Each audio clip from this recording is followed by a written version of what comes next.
Hi, my name's Rahul. I'm primarily at the University of Liverpool. What I'm going to talk about today is a project. So this slightly bombastic title is the title of our grant proposal. This project was actually funded, and this is a project led by myself and Ted Tarosi. It's about a software package called Gambit. I'll tell you all about it. Gambit's quite old by now, and over the years, there have also been many contributions from Bernard von Stengel. He makes it onto the first slide. For some of the papers that I'll refer to, there'll be references within the talk. And I note that actually, I think we had exactly the same project title for a failed grant proposal in 2011 that also had Paul and Bernard on it. So it's been a long-term vision of ours. Okay. So what is Gambit? Gambit is a collection of software tools for doing computation in finite, non-cooperative games.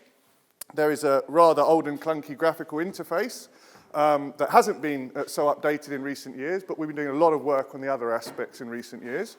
There are a bunch of methods for computing Nash equilibria and other solution concepts, for example, quantum response equilibria. And there's some file formats and importantly, also a Python API called PyGambit for creating, solving, and importing, exporting games. It's open source, under active development, thanks to this funding from the Turing Institute. And I want to tell you today about what we've been doing, a bit of the history, and what we'd like to do. And part of that is actually a call for feedback, suggestions, comments, and actual offers of help, potentially. So the first mention of Gambit in the literature was in the Computing Simply Stable Equilibria paper of Wilson. And you'll see it gets a little mention down here in this footnote. It was founded in the mid-'80s by Richard McKelvey in Caltech. First version in BASIC, ported to C. Major developments under an NSF grant between 94 and 96 when it ended up in C++ with a portable GUI. Ted joined at that stage as essentially an undergrad researcher on the project, and he's been involved ever since and is the lead maintainer of this thing, and he has kindly brought me on board in recent years. There were major contributions from students at Caltech and Minnesota, and as I've mentioned, Bernard has been contributing in numerous ways, including code contributions and algorithm contributions over the years. Ted, Bernard, and I participated in the Google Summer of Code for a couple of years. Ted was working on Gambit proper. Bernard and I were more focusing on other aspects, including something called Game Theory Explorer, which is a web-based interface to drawing game trees, extensive form games, and working with bimatrix games. And I mention that here because one major issue I've found is it's actually very hard to get people to download and install software if there's any kind of non-trivial aspects of that, even not. Bassel is a great example. I'll come back to him. So even highly intelligent, capable, technical people that are happy coding aren't always happy to download Gambit and try it. And so we keep that in mind if we really want to grow this in coming years. So ambitiously, we thought we could release one version every year. And in 2013, we managed to release the stuff that was done through these GSOCs, essentially. And then in 2014, we kept going. We had a Gambit 14 that introduced, as well as strategic form games and extensive form games, also action graph games, which are a very succinct representation of certain types of games, and that was really led by Kevin Leighton Brown. And now, here we are, 2025, and we're about to release version 16.4. And we're planning version 17. So the main goals of the current project is to develop a pipeline for automated analysis with Gambit at its core, and I'll tell you a bit more what I mean by that shortly. And also to make Gambit sustainable via a vibrant open source community. So we want to serve both teaching and research across interdisciplinary boundaries. The fact that game theorists are spread all over the place is possibly a reason it's been challenging to form a community. And also to integrate well with modern open source scientific computing packages. We have some interface with DeepMind's OpenSpiel. We want to grow that. Sage Math actually have an issue now to reintegrate with Gambit, and PHCPack is some solution tools that we actually already use within Gambit. So today, I want to talk about this vision, some progress we've made and plans. It's going to be quite high level, just a couple of technical bits because I couldn't help myself. The idea of this pipeline is we want to think about creating, specifying, visualizing games, so getting games into Gambit, potentially manipulating them in Gambit, and then analyzing them. For example, finding equilibria.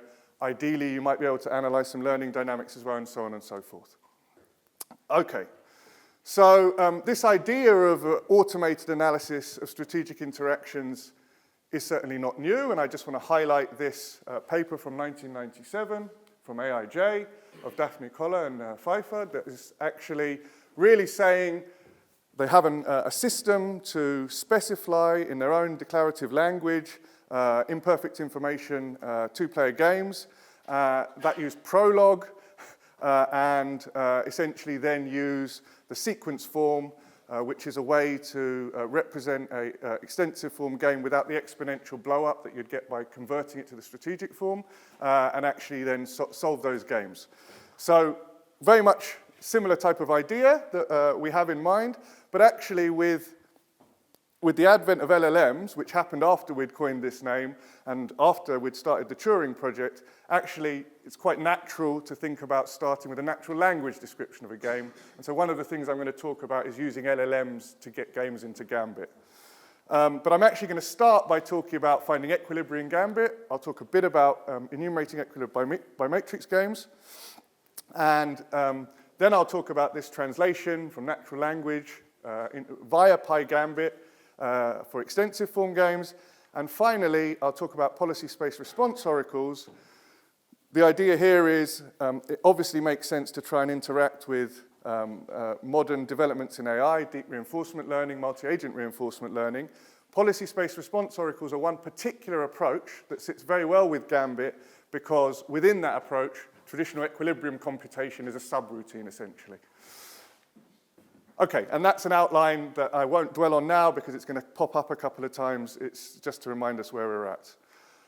Okay, so traditional equilibrium computation in Gambit. I'm just going to give you an example of one of the algorithms that we have in there that I believe is, actually it's not only in Gambit, it's also in my web-based solver, which Bassel, for example, uses. And it's also in Game Theory Explorer. So this will actually get you all equilibria of a bimatrix game, including a nice representation of all the equilibrium components in a degenerate game, and I'll explain at a high level how that's done. It's all done in exact arithmetic, and so for at least two-player games, we really get a very clean, nice view of all equilibria of the game. And then after I've done that, I'll just talk briefly about the other methods available in Gambit. Okay, so we have a bimatrix game. We all know what a Nash equilibrium is. Here's an example of a pure equilibrium, top left. So just keep in mind that top left is a Nash equilibrium because we're going to refer to it. We'll see 3 is the unique best response against L. 3 is the highest payoff against L, so T is the unique best response. L is the unique best response against T. We also have a mixed equilibrium. And key to the formulation of the problem for this enumeration is the best response condition that says something is a Nash equilibrium if and only if only pure best responses have positive probability. And we see here an example of a support size 2 equilibrium where the column player is playing a third, 2/3, and thereby making player 1 indifferent between M and B with maximal payoff 4. Okay, so the formulation we use is very geometric. This is a polytope problem, essentially. We've just drawn the upper envelope of payoffs. We've represented the mixed strategy set of the column player as this line segment, and we've just simply plotted the expected payoffs against this, and now best responses are encoded by this upper envelope.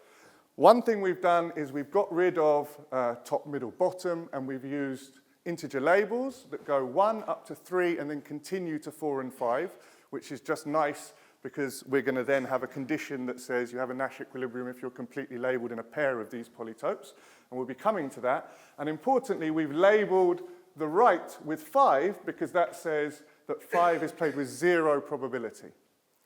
We've labelled the left side with 4 because that's where that's played with 0 probability.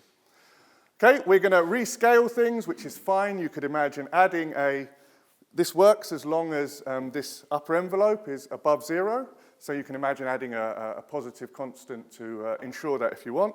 And so we've essentially scaled to make the maximal payoff 1 here. We're no longer going to have probabilities in our actual system, but you get them back just by normalizing. Okay, so then we end up with a polytope rather than a polyhedron. And here's an example where we're actually indifferent between 1 and 2, and that's part of the mixed equilibrium we saw. We're going to do the same for the other player, where we're actually now in 3 dimensions. And so 3, the label 3 appears on the bottom of this thing, which is the bottom of this thing. So that 3 refers to really the bottom here. And now we can actually look for equilibrium in these things. What are they? They're completely labeled pairs. What does it mean to have all labels? It means that everything is either a pure best response or played with 0 probability. You could actually have a label appearing twice in a degenerate setting, and we'll come back to that. But if you have all labels, you are in equilibrium. Here's the pure equilibrium we saw. I told you to remember top left, 1, 4 is top left. If you remember how we went 1, 2, 3 for top, middle, bottom, 4, 5, 4. Yes, it is. And there's the mixed one. So in the mixed one, we see it's top that doesn't get played. So that's why the 1 is, yeah, good. Okay, so how do we then identify equilibria if we had both of these polytopes? We essentially can look at the bit strings that are just encoding which labels are available, and what we're looking for is bit strings that have,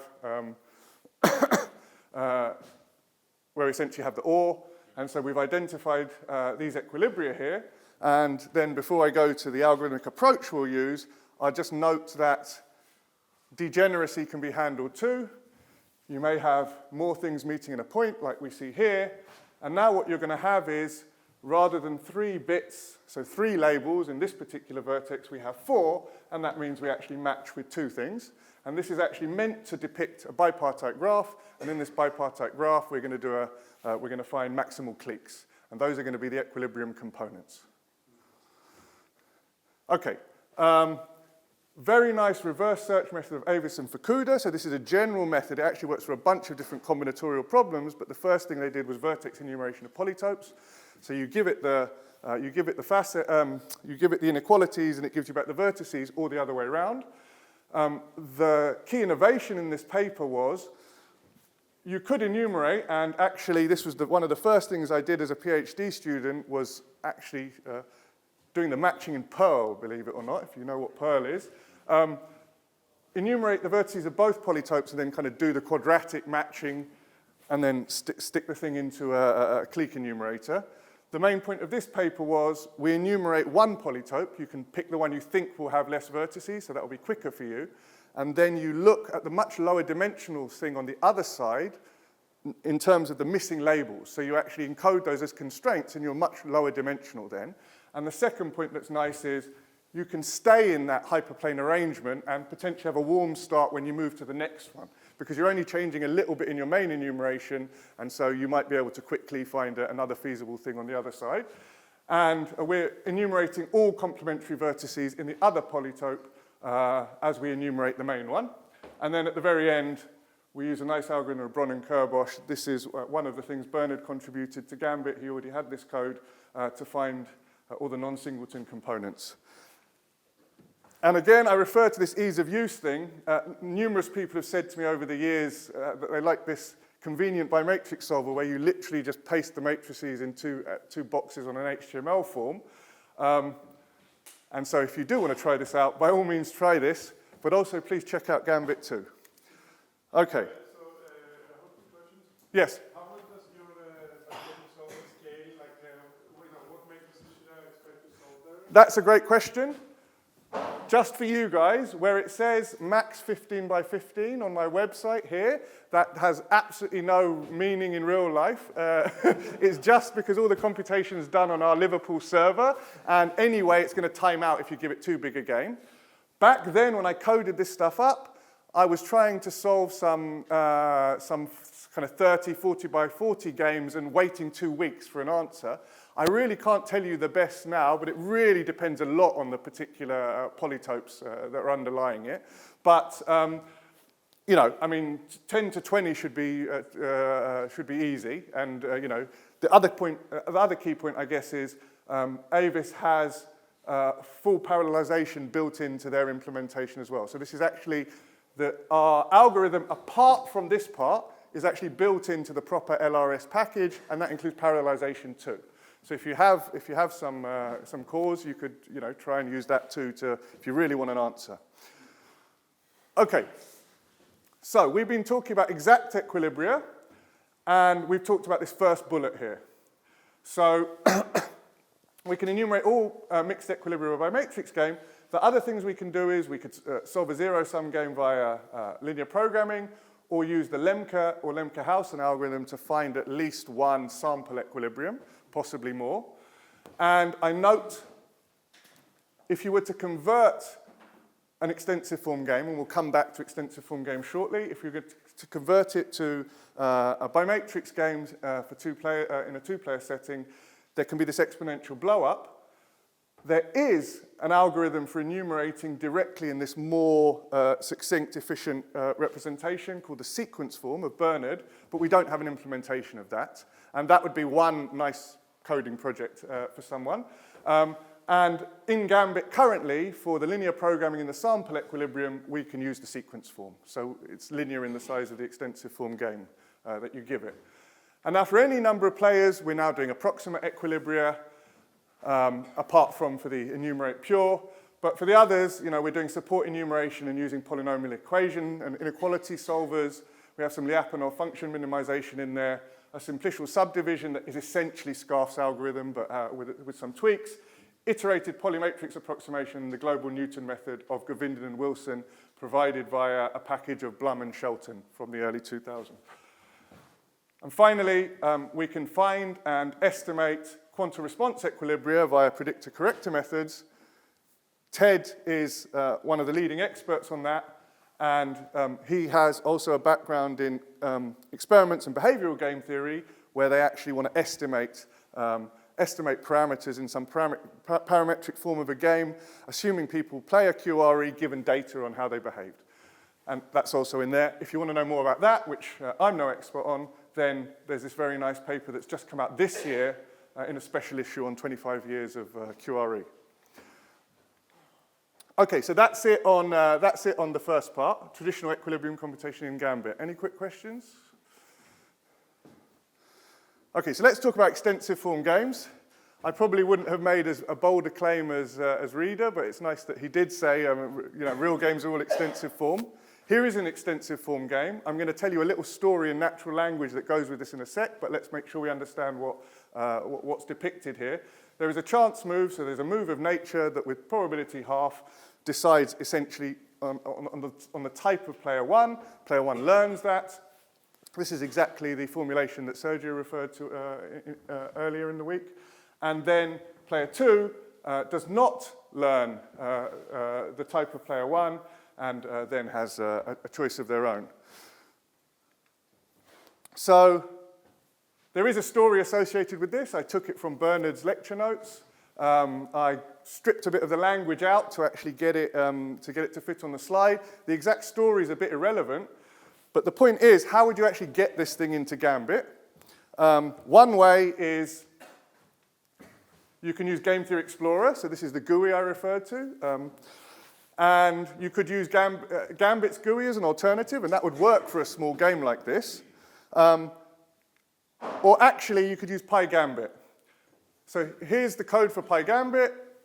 It's not that long. You could code this up yourself. It wouldn't be that problematic.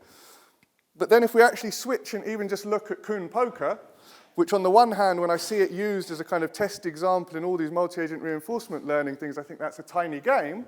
But if you actually try and get it into Gambit and code it yourself, it's pretty boring, to be honest, pretty tedious. And so I just want to flash up a natural language description that we used and fed to the LLMs. You don't need to read it. It's actually not that well written. It was written by my PhD student whose first language isn't English, and I consider that partly a robustness test for the translator, that we have some slightly odd ways of describing some of the games that we have in our AMAS paper that I'm now going to tell you a little bit about. Okay, so we use LLMs to generate EFGs, extensive form games, via PyGambit. I'm not going to go too much into LLMs and how they work. I just want to make a couple of high-level points. There's two kind of ways you typically use LLMs. You would interact through the prompts, which is kind of what we're all doing, or those of us that have tried to use LLMs are doing. We're interacting, asking it to do something, getting an answer back and continuing. And for us, that's going to be things like, let's give it the PyGambit API instructions, let's give it some examples of games, let's give it a successful translation, and then finally, here's one we'd like you to translate, and we see what happens. An alternative is to actually fine-tune an LLM. That has quite serious computational resource requirements, and you need a tunable LLM as well. And secondly, and more importantly, something we'd like to solve, you'd need a suitable data set of games. And that's something we don't yet have, but we're working on. Okay, so LLMs struggle to generate EFGs directly, maybe not a surprise. If you just give it the, natural language description, tell it the Gambit EFG format, I mean, you can tell it that much, and then just ask it to translate. Doesn't work very well. Instead, they do much better if you use PyGambit. We all know probably that LLMs, one of their strong points is actually in helping with code generation and stuff. That's something they're quite good at. And we found indeed that using PyGambit and given suitable guidance made things much, much better. But then I just note two things made things really much stronger in terms of the performance. One was a two-stage process, so it works really quite well without this extra stuff if the game's perfect information, but getting the right information, non-singleton information sets in an imperfect information game was quite a challenge. And we used some kind of two-stage process where we ask it to somehow think about and extract the imperfect information in one stage. I don't think our solution is perfect yet, and the PhD student is still working on this, working on both nicer ways to do this translation, but in parallel, we're also working on translating, so producing, rather than a single EFG, producing Python code that is parameterized. For example, give me the EFG for a NIM game with pile size 1 and 4. And so we actually ask it to produce something that would take the pile sizes as input. And actually, if it struggles with that, part of what we can do is we can give it examples. If it doesn't struggle, if it does well with this translation, you can actually create some examples of specific parameterizations that get translated correctly and pass those in as examples for it to do the more general thing. It's actually working quite well at that. I'll give you one example. Bernard has... we're doing some benchmarking, and Bernard has some nice examples of extensive form games where the reduced strategic form has basically size 2 to the root n. So the point was super polynomial, and that was used to demonstrate the effectiveness of the sequence form in one of his papers. I literally took the LaTeX description from the paper and gave it and created correctly the parameterized function to create this for any number of levels. Actually, the challenging bit was me then afterwards writing all the tests to make sure the output is correct. But I did that, and I'm pretty sure it's correct. Ultimately, we'd like to fine-tune LLMs for various game theoretic tasks in this pipeline. So getting games in is one thing. You could also imagine, analyzing the output, complicated output of some of these algorithms as well. For that, we're probably going to want to fine-tune things, and for that, we need a data set, and I'll come back at the very end to that point. Don't worry too much about the real low-level details of here. The high-level points to take away is just a glimpse at the games that we put in this paper. where you see weird games like Extra Game 1 and Extra Game 2, they were added at the rebuttal stage in response to reviewers' questions, and we couldn't come up with better names in the short time, so that's why they have these poor names. But the key points are, these are games we constructed. Some of the largest ones are Kuhn and the extra games, because that's what we were asked for. You've seen how big Kuhn is. And then in addition, we had 100 or so bimatrix games that came from another paper that contemporaneously looked at translation. So they're natural language descriptions, but the games are always just small bimatrix, small bimatrix games, 2x2 and 3x2. And actually, we just aced all of those. So those were easy enough, and we just passed all of them. And these are the more challenging cases where, for perfect information with our full model that has the self-debugging in it and imperfect information retrieval, we're passing all of those, and we're doing pretty well. We pass at least once for all of them, but some of them we're doing 2 out of 5 or 4 out of 5. 5 is the number of trials here. We'd have done more, but... Hide and seek. Sorry? No hide and seek, or is it just not on the list? No hide and seek, no. There will be something like hide and seek coming up later. There will be a generalized matching pennies thing, but no. Okay, so in another context. I realize I totally forgot to say one thing. It's rather trivial, though. What's the self-debugging? We just... if it actually produces incorrect outputs in terms of syntactically wrong Gambit code or code that just gives some error at runtime, we pass those back and give it a few attempts to correct itself. And we control for the fact, when we test this, we control for the fact that, we check that we wouldn't get this extra benefit just by rerunning the method without the errors, and it does actually improve things. So that paper is available. In that paper, the translations were manually evaluated. And that is very laborious, and a natural next question was, how can we actually think about automating that? So I just briefly want to tell you about the idea in this paper that we will stick on archive soon, but it's not quite there yet. The key idea is simply, what does manual evaluation mean? It means you've translated, you have the natural language description, you have the translation, and you ask a game theory expert to check, is this translation consistent with the natural language description? And what can you do instead? Well, our first idea that is central to this paper, and we'd welcome other ideas and also expanding the notions of strategic equivalence we look at, the idea is simply that the game theory expert instead creates a reference game, so a single correct translation, and then gives a suitable notion of strategic equivalence to go with that. Order preservation, I would claim, is the most natural for the actual deployment in the wild that you might want, but we also, in the paper, look at better best reply equivalence. Why I say that those are slightly less natural is, if you really, your whole family of games has best reply equivalence, in a sense, you already know something about the Nash equilibria for that family, or at least you know they're all the same. And often, if you really want to investigate some new situation, you presumably don't know much, and you're interested in sensitivity to parameters and how they actually can change the game, and you'd be interested in more like the extreme points of the translation, and they certainly wouldn't all have the same Nash equilibria. But anyway, we have some examples in the game. And remaining constraints, so if you think of most notions of strategic equivalence like better reply, then they don't care about positive affine transformations. In particular, if there are specific payoffs given in the natural language description, then the first two will not be enough to check that you match those specific payoffs.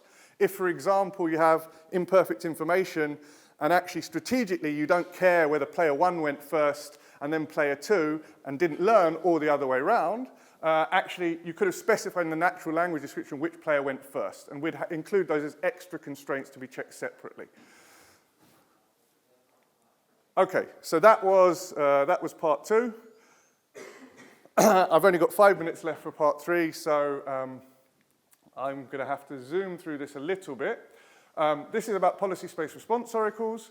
These are a method for combining deep reinforcement learning with traditional equilibrium computation, inspired by something called the double oracle method that we'll look at now. This was from a ICML03 paper, and this was a setting where they really did have a best response oracle. It was sensible to think about actually having a best response oracle. By the way, of course, I mean, think about fictitious play. You can emulate it easily within this framework. There you also have a best response oracle. So we're starting with an arbitrary restricted game. So we have some game, we start with an arbitrary restricted one. It's natural to start with 1 by 1, but you could have any number on each side, and the thing's well defined. You now find a Nash equilibrium in that restricted game, which if we have a 1 by 1 thing is, just the thing itself is the unique Nash equilibrium. And now both players are going to independently use their best response oracles. This is why it's called the double oracle method, because it was originally applied in 2-player games. So they're 2 oracles, best response oracles. They're going to best respond, and essentially, if you don't get a better payoff than what you got in the Nash equilibrium in the restricted game, you have a Nash of the whole game, so you're done. And otherwise, you get at least one extra strategy that you can add to the restricted game and continue. There's a little example here. So it just highlights a couple of points. I'll go quickly. Here we look at the best responses. It's zero sum. Just for this example, it's zero sum. That's why you see a single number. In the original paper, it was zero sum. The ideas can be used for non-zero sum and many players. You'd lose the double, and you also have some further issues with multiplicity of equilibria, which you can still have in zero sum, but it's tamer. Okay, so here, this is actually a best response that doesn't give a better payoff, but we're probably going to add this to a restricted game anyway. But for player 1, we really get a better payoff. Player 1 is the maximizer. We've added this in, and then importantly, we need to fill in the missing one. And that's something that in our kind of deep reinforcement learning setting will be like you have a pair of policies, neural network controllers, and you'll actually run them in your environment, get sample payoffs back, and shove them in your empirical game. Here we're actually doing it, the original double oracle, so we've got an actual number there, the correct number. And now we'll do one more step. Now you will see that for the minimizer, the right of the 2 is weakly dominant, so we can just look there for a Nash equilibrium and so on. Okay, so here's a mixed one. Don't worry about the details. In the end, as I'm sure you could easily see, this thing could generate the whole game. There could only be a unique, completely mixed equilibrium, and indeed there was in this game. 1's on the diagonal, -1's off. You have to completely mix, and so of course this process isn't going to end until you've revealed the whole game. Nonetheless, in the multi-agent reinforcement learning and AI literature, the basic idea has been used to effectively find reasonably stall restricted games which give you kind of interesting agents to play in those games. Where you now have to simulate these payoffs, as I said, you compute some target solution in the restricted game, and players respond to that with deep reinforcement learning. Note that people have really explored all kinds of kind of engineering twists, some theoretically motivated, some just hacks. But also note that in the original paper, it was noted that if you have this target as just being counts of the strategies, then this is basically fictitious play, right? So you're not computing a Nash equilibrium, you're just remembering counts of these best responses, essentially. Okay, so why am I mentioning this in this talk and part of our Gambit vision? Well, we believe it's clear that it makes sense to interface with modern AI stuff and deep learning. And PSRO has been effective in certain large complex games. Its exact instantiation was used to give very good results in Barrage Stratago. That's a smaller version of the nice game Stratago. The full one has now been solved too, but at least in the smaller one, PSRO did it. And a similar idea was used in AlphaStar. Not exactly the same, but similar. Because it combines this traditional equilibrium computation, which is what Gambit's all about with DeepRL, it really is a natural way to extend Gambit to analyze simulator-based games. A practical advantage is, really, if you have some situation where you already have some rule-based agents, what people would tend to do is they would do something called imitation learning, behavior cloning, to create a trainable controller that does as good a job as you can manage to get of imitating the rule-based agent, and then you can start to use those as starting points for training better responses in your scheme. So you can use those as a warm start to actually train a new agent rather than starting from random weights in your neural network. One major disadvantage, you're essentially, when this process ends, if you really didn't use a timeout but you couldn't find anything better, the only statement you can make is, with the particular computational resources and way that I tried this, I couldn't disprove this was a Nash equilibrium. That's all you can say. Okay, so very, very briefly, since I'm a minute over, we just have a little case study of using this for empirical system design, empirical mechanism design. There's no private information here, but there's some uncertainty that the designer faces in the setup. And the point is the Alan Turing Institute has its largest program is defense and security. They have some strong people that work in cyber defense and who have pioneered something called mixed networks, modern instantiations of something called mixed networks. They're a very old idea from '81. And what we essentially do is we create a game given any config for the actual way you set up the mixed network. We define a game between an attacker and a defender. We use PSRO to find policies in this. And we use the resulting system observables, namely how secure is the thing versus the defense costs. Obviously, there's a natural trade-off between the two, and that allows the system designer to navigate that trade-off depending on what they'd like to get out. Assuming that PSRO solutions give you some kind of representative view on how players would actually, what would happen if you were to actually use that config. Okay, so last slide. Just to come back to Peyton's opening remark, it took time for Nash equilibrium-related concepts to become embedded in econ and beyond. And we believe, we hope and believe, the time is right for computational game theory software tools to become much more widely used, and we'd like Gambit to be central to that. Some of our next steps. We're pretty much aware that people have used various elements of Gambit, Game Theory Explorer, or the web-based solver, and not cited those in the papers that came out of it, which is a bit of a shame. But what it does mean is there could be even more cases where we don't know that, and we really would love to know to help us also get feedback to actually make the thing better. So we'd like to learn about current, future Gambit users and use cases. We want to build a large game data set, both of natural language and formal game models, both for fine-tuning and building AI models, but also for creation of benchmarking the creation of games within Gambit. Note that if you're really going to have LLMs in this thing, they can try many attempts, and so making everything as quick as possible can really give you extra stuff, and also for solving games. So I would like to have good answers when Costas asks, how big a game can you solve? I'd like to say something much more substantive there, and we plan to do that benchmark in the coming year or so. And we'd also like to grow the contributor community. There are many possible coding projects, from algorithms to helping build this game repo, to using LLMs in the pipeline, to lots of standard engineering stuff. So thank you for your attention, and do reach out to us with questions, suggestions, or offers of help.